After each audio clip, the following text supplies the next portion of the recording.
Hello viewers, I am Taram Kumar Gondwal, Assistant Professor in St. Andrews Institute of Technology and Management. The following video is prepared as per the syllabus and course outline of Maharshi Dayanand University. However, there are mostly general topics which cover the working and theoretical aspects of civil engineering. For best understanding and conceptualizing clearly, please do not skip the video and watch till end.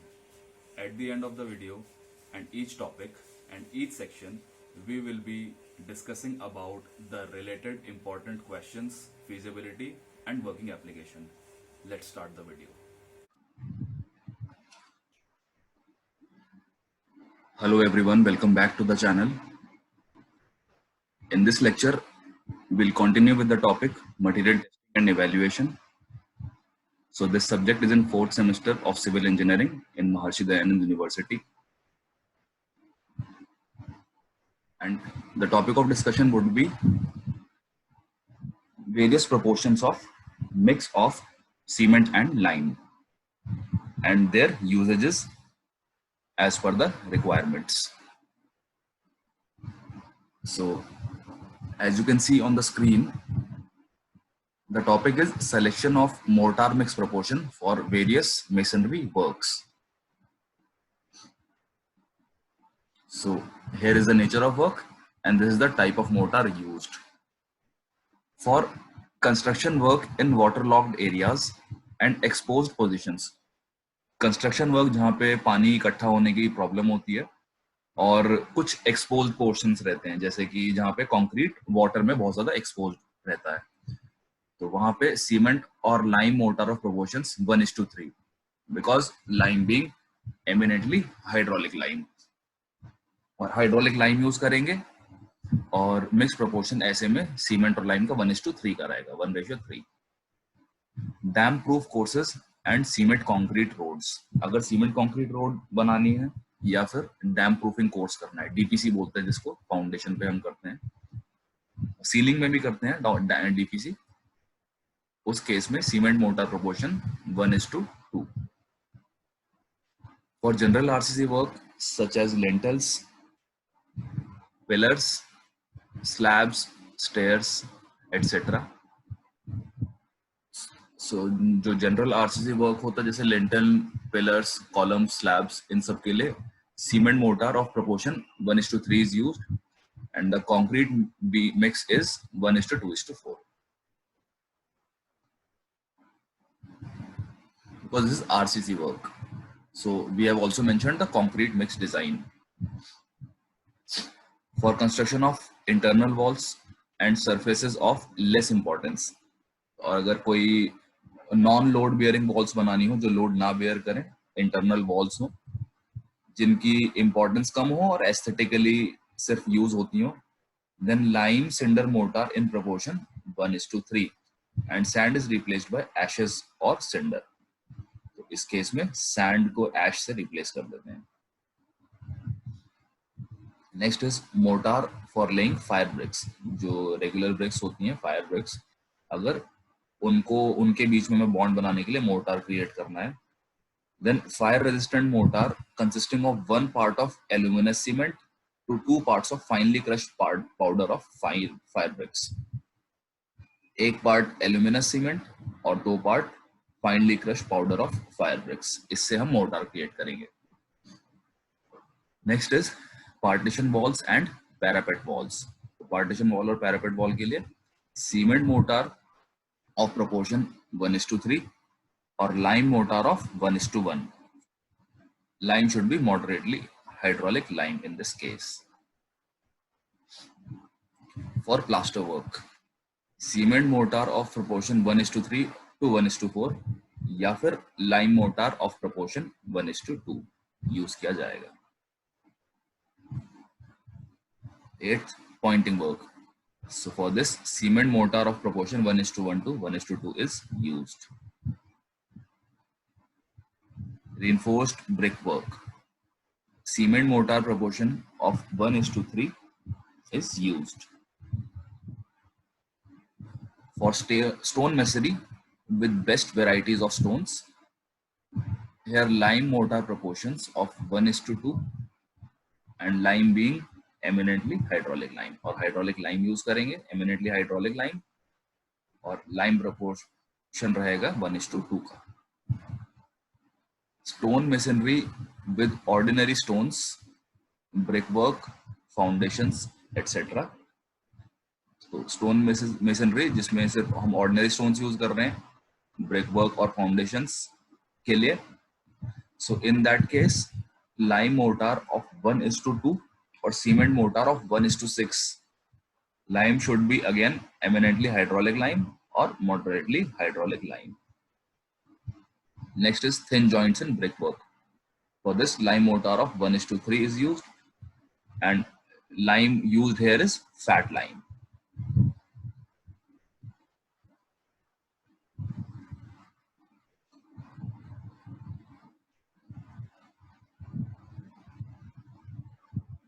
So this is lime concrete with embedded volcanic rock. Actually, this is the type of concrete which Roman people used for construction. So this extract has been taken and studied from a chunk of Roman concrete. As you can see, these three are lava lithofragments. This is relic lime clasts. All these white portions are lime clasts. Then all these orange and brownish portions are pumice clasts, and this is lava lithic fragments. So all these volcanic rocks are embedded within this concrete.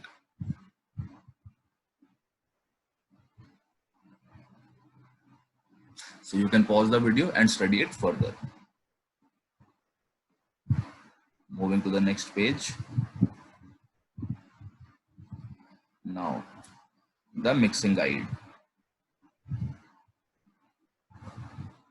Firstly, sand and lime are mixed to form mortar by adding the required amount of water in it. सबसे पहले sand और lime को add किया जाता है पानी के साथ, जो भी हमें required amount है उतना mortar create करने के लिए. After that, coarse aggregates and prepared mortar are mixed thoroughly in mechanical mixer by adding a proportionate amount of water in batches until a good consistency of mix is formed. फिर उसके बाद course aggregates और जो हमारा cement mortar है उनको mix किया जाता है एक मैकेनिकल मिक्सर में with proportionate amount of water, जब तक कि हमें एक डिजायर्ड या फिर गुड कंसिस्टेंसी ना मिल जाए. And mortar should not tend to separate from the mortar. तो जो मोर्टार, जो लाइम मोर्टार और जो सीमेंट मोर्टार है वो दोनों एक दूसरे से अलग नहीं होने चाहिए.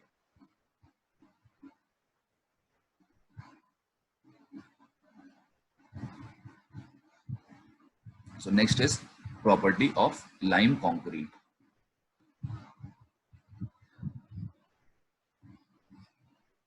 Lime concrete provides good workability and has desired plasticity. Lime concrete अच्छी वर्केबिलिटी प्रोवाइड करता है और उसमें प्लास्टिसिटी भी होती है. वर्केबिलिटी अच्छी प्रोवाइड करने का मतलब है कि वो अच्छे से गैप्स में जो भी रीइंफोर्समेंट, कंजेस्टेड रीइंफोर्समेंट अगर हम यूज करते हैं या फिर कोई फोम वर्क ऐसा है जिसमें बहुत ज्यादा ब्लॉकेजेस हैं या फिर बहुत नैरो ओपनिंग्स हैं, तो उस केस में जो भी हमारा लाइम कंक्रीट होता है वो अच्छी वर्केबिलिटी शो करता है. इससे मतलब कि वो उन गैप्स को, उन वॉइड्स को बहुत अच्छे से फिल कर पाता है, जिससे कि जो मैट्रिक्स, कंक्रीट मैट्रिक्स बनता है वो मोनोलिथिक टाइप का स्ट्रक्चर बनता है. And it also has desired plasticity, which means it can easily be molded in any shape. It prevents subsoil dampness due to certain level of waterproofing property. अगर हम इसको use करके foundation develop करते हैं lime concrete से, तो जो सब सॉइल की जो नेचुरल प्रॉपर्टी है मॉइस्चर रिटेन करने की, जो उसके अंदर मॉइस्चर होता है, तो ये अपनी वाटरप्रूफिंग टेंडेंसी, अपनी वाटरप्रूफिंग प्रॉपर्टी की वजह से वो जो डैम्पनेस होने की पॉसिबिलिटी है उसको भी कम करता है. It resists weathering effects. When lime is mixed with cement and a lime cement mortar is mixed, which is used for construction, it is shown to be better weather resistant than compared to the ordinary cement mortar. Bases constructed with lime concrete bears sufficient load. Bases यानी कि foundations जो भी हम lime concrete से बनाते हैं उनकी जो स्ट्रेंथ बेयरिंग कैपेसिटी होती है वो हाई होती है, but it needs more time for setting. Lime concrete, lime की एडिशन से सीमेंट मोर्टार में जो इनिशियल सेटिंग टाइम है वो रिटार्ड हो जाता है, वो बढ़ जाता है. It attains very less compressive strength at the initial stage of setting. तो क्योंकि इनिशियल सेटिंग टाइम भी बढ़ जाता है तो उसी कारण जो इनिशियल स्ट्रेंथ है, इनिशियल कंप्रेसिव स्ट्रेंथ, वो भी काफी कम आती है. ये जल्दी स्ट्रेंथ नहीं अटेन कर पाता compare to ordinary cement mortar. Lime is cheaper and available easily. जो लाइम है वो insanely cheap और easily available है. Lime concrete is environment friendly as it requires less energy for production of lime and emits less carbon dioxide through carbonation process compared to conventional Portland cement. तो lime concrete environment friendly है, एक तो इसलिए क्योंकि इसकी production में energy requirement बहुत कम होती है. It emits less carbon dioxide through carbonation process. और इसके अलावा जो कार्बोनेशन प्रोसेस होता है इंटरनल, ये कम कार्बन डाइऑक्साइड रिलीज करता है अगर हम इसको कंपेयर करें कन्वेंशनल पोर्टलैंड सीमेंट से, यानी कि जो कन्वेंशनल सीमेंट लाइम है, सॉरी सीमेंट मोर्टार है, उससे.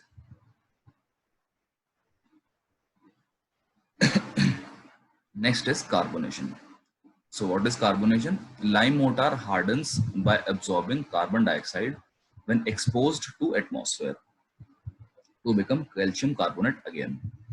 तो जो लाइम मोर्टार है वो अपने आप को हार्डन, सख्त कर लेता है by absorbing कार्बन डाइऑक्साइड. जब उसको एटमॉस्फेयर में हम एक्सपोज करते हैं, कार्बन डाइऑक्साइड एब्जॉर्ब करता है, so that it can become calcium carbonate again, क्योंकि इसकी टेंडेंसी होती है कि वो दोबारा अपनी कैल्शियम कार्बोनेट स्टेट में रिवर्ट बैक करे. Hard and strong hardened lime mortar is formed due to this carbonation process by lime returning to its original state, that is calcium carbonate. तो जो लाइम मोर्टार का जो hardening जो होती है उसका रीजन यही है कि कार्बोनेशन प्रोसेस, जिसमें जो लाइम होता है वो अपनी ओरिजिनल स्टेट यानी कि कैल्शियम कार्बोनेट में वापस चला जाता है, तो उस वजह से वो हार्डन अप हो जाता है.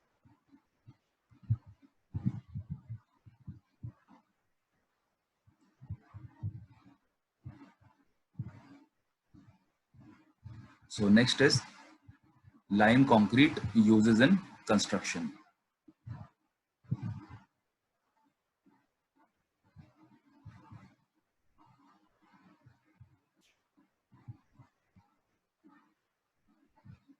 So lime concrete can be used for the construction of temporary structures or unimportant structures which are built for the ease of construction of permanent structures like tunnels, bridges, retaining walls, dams, etc. तो जो lime concrete है वो temporary structures की construction के लिए use हो सकता है, या फिर कुछ अनइम्पॉर्टेंट स्ट्रक्चर्स हों जो कि जो परमानेंट और इम्पोर्टेंट स्ट्रक्चर्स हैं उसकी कंस्ट्रक्शन की ईज के लिए बिल्ड किए जाते हैं. तो इसका एक लाइव एग्जांपल देने की मैं आपको समझाने की कोशिश करता हूँ. क्या होता है कि जैसे अगर हमें एक क्रिएट करना है, एक पियर कैप कास्ट करनी है मान लीजिए एक ब्रिज पे, तो उस पियर कैप को जब हम कास्ट करेंगे तो उसके लिए जो हम ब्रेसिंग्स और शटरिंग्स यूज करने वाले हैं, तो उन शटरिंग्स और ब्रेसिंग्स की जो टेम्पररी फाउंडेशंस होती हैं वो हम लाइम कंक्रीट से डिजाइन करते हैं, पर जो फाइनल स्ट्रक्चर होगा, जो पियर कैप कास्ट होगी, वो हमारा जो कन्वेंशनल सीमेंट कंक्रीट मोर्टार होगा and of course with some additional admixtures as per the requirement of the design matrix, वो हम उस तरीके से इस्तेमाल करेंगे। पर जो टेम्परेरी अरेंजमेंट्स हैं, जो टेम्परेरी स्ट्रक्चर्स हैं, वो हम लाइम कंक्रीट मोर्टार की मदद से बना सकते हैं। It has low thermal conductivity used for flooring at the ground level of old buildings. तो इसमें थर्मल कंडक्टिविटी काफी कम होती है, अपने थ्रू हीट इजीली पास नहीं होने देता।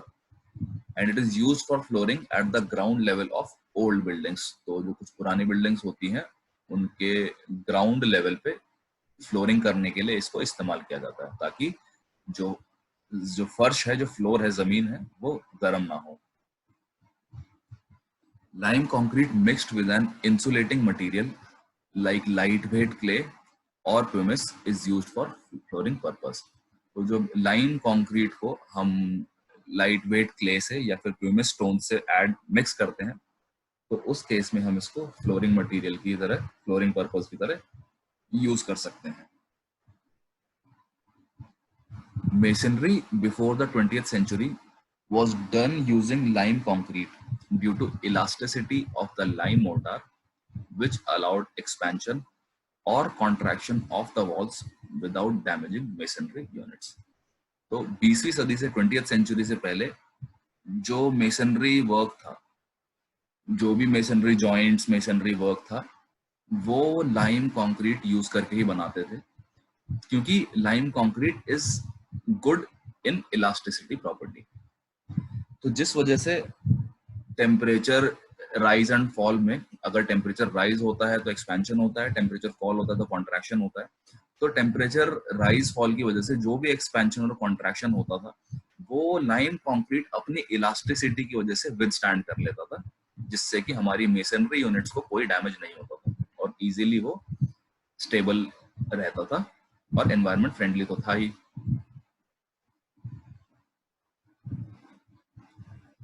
It adjusts well when coming into the contact of any surface due to its flexibility, and hence forms a good bottom base and upper base construction for cement base. तो जब ये किसी भी contact के surface में आता है तो ये बहुत अच्छे से एडजस्ट कर लेता है, एक अच्छे से बॉन्ड क्रिएट कर लेता है, क्योंकि फ्लेक्सिबिलिटी इसमें अच्छी होती है लाइम कंक्रीट मोर्टार में। And it forms a good bottom base and upper base construction for cement base. तो सीमेंट का हम एक कंस्ट्रक्शन करने से पहले हम एक लाइम कंक्रीट का बेस भी दे सकते हैं, ताकि जो एक बॉन्डिंग हो वो बेटर हो।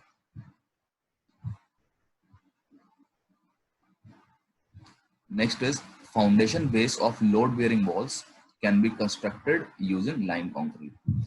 तो अगर कोई लोड बेयरिंग वॉल है, शेयर वॉल्स हैं, उनकी जो हम फाउंडेशन कंस्ट्रक्ट करते हैं वो हम लाइम कंक्रीट से कर सकते हैं, क्योंकि जैसा कि हमने डिस्कस किया था, lime concrete has a good load bearing capacity when used for foundation purposes.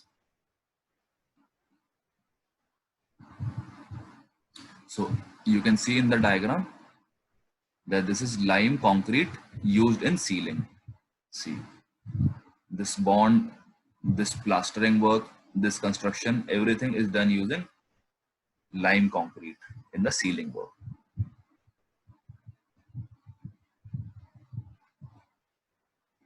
And this is lime concrete used in flooring.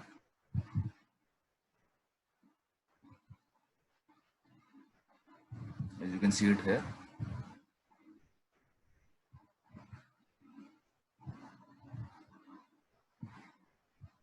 So guys, we are done with second unit, which was about lime. And I hope this last topic, that is lime cement proportioning for formation of mortars for different purposes, has been solved here. And you guys are now well acquainted with various types of mix, various types of designs used in the constructions as per the requirements. Lime is, as we have discussed, has very vast applications and very vast properties, depending upon the type of lime that we are going to use. As lime is easily available in the market and also it is cheap, and also the level of carbonation is low, considering the facts that it initially sets slow and the initial compressive strength is weak, we can use the lime in vast varieties and vast applications by considering all its demerits. Because as we discussed, lime can be used for both plastering, finishing works, as well as for strength imparting works as well. So if in case you have any doubt or any queries, you can mail me at the given email address at the end of this video. I hope you guys will not hesitate and will continue to do so. So we will end the topic here and we'll meet in the next lecture. Till then, have a great time. Thank you.